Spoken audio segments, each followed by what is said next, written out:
Gallstone কিংবা পিত্তথলিতে পাথর কিন্তু খুব কমন। এই রোগ নিয়ে কিন্তু প্রচুর মানুষ আসে আমাদের কাছে। যাতে এই সমস্যাটি না হয়, চলুন জেনে নেওয়া যাক কিভাবে এটা প্রিভেন্ট করা যায়। প্রথমত, গলস্টোন দু রকমের, কোলেস্ট্রল স্টোন এবং পিগমেন্ট স্টোন। আমাদের যাতে এটা না হয়, প্রচুর জল খেতে হবে, 2.5 থেকে 3 লিটার প্রতিদিন। গরমকালে যাতে ডিহাইড্রেশন না হয়, দরকার হলে ওআরএসও খেতে পারে। আমরা অনেকেই ওজন কমাতে চাই, কিন্তু ওজন যদি সপ্তাহে 1 কিলোর বেশি কমে, তাহলে কিন্তু গলস্টোন ডেকে আনতে পারে। অনেকেই আবার ইন্টারমিটেন্ট ফাস্টিং করি। যদি 14 ঘন্টার বেশি ইন্টারমিটেন্ট ফাস্টিং করেন, তাহলে কিন্তু এই সমস্যাটি হতে পারে। এছাড়াও অনেক লো ফ্যাট ডায়েট পছন্দ করি আমরা অনেকে, সেটাও কিন্তু বাজে।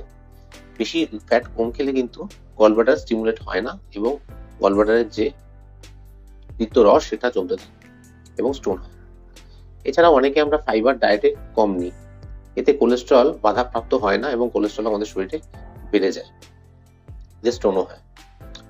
আমরা যদি ফার্মেন্টেড ফুড বেশি খাই, যেমন দই বা প্রোবায়োটিক্স বেশি নিই, এতে বাইল ফ্লো বাড়ে। এছাড়াও সাইট্রেট ফ্রুটস যেমন লেবু জাতীয় ফ্রুটস গুলো আমরা খেতে পারি বেশি করে, এবং ওমেগা 3 রিচ খাবারও যেমন মাছ বা ফিশ অয়েল এগুলো নিতে পারি। এতে কিন্তু বাইল ফ্লোটা বাড়ে, এতে স্টোন কম হয়।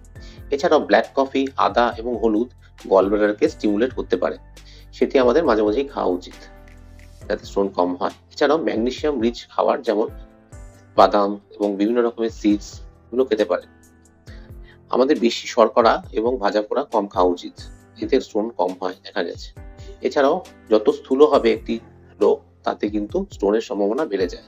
এই জন্য আমাদের প্রতিদিন এক্সারসাইজ করা উচিত। আশা করি সবাই ভালো থাকবেন। এই ভিডিওটাকে লাইক এবং শেয়ার করবেন এবং সাবস্ক্রাইব করতে পারেন ভালো লাগলে। ধন্যবাদ।